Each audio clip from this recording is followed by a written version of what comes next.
rappeler les décisions qui ont été prises en Conseil des ministres hier.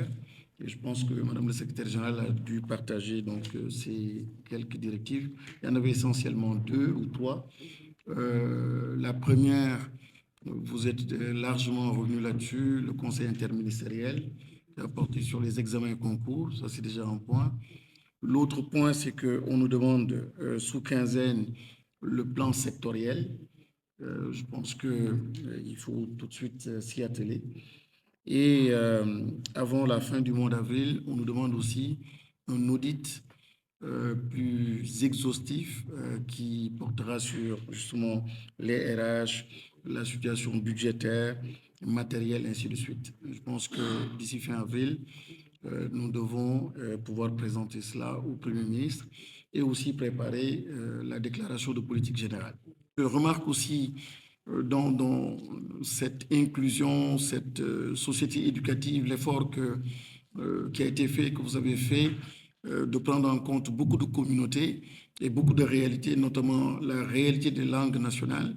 Je la vois présente. Je vois aussi très présente la réalité digitale. Mais j'ai l'impression qu'il y a beaucoup d'autres communautés, d'autres réalités qui ne sont pas suffisamment entrées donc dans le système. Et il nous faut absolument cela pour compléter la formation et que le système soit beaucoup plus performant. Je le dis parce que face à la présence et ce que nous allons être très bientôt, l'intelligence artificielle qui va par exemple modifier complètement l'apprentissage, les comportements, tout, et l'économie, il faut comment accompagner, comment contrer.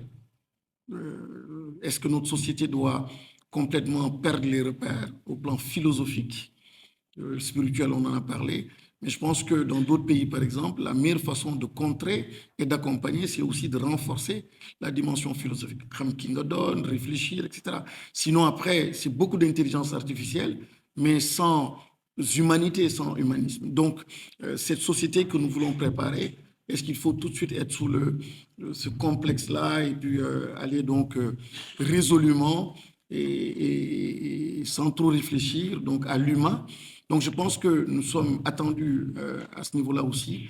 Il faut bien sûr ça, c'est une réalité, mais en même temps, voir comment l'accompagner humainement et à travers donc d'autres aspects, d'autres cours. Je le disais il y a quelques années, 5 ans, 6 ans, quand j'étais à l'Assemblée nationale, quand on parlait beaucoup de STEM, sciences, technologies, etc.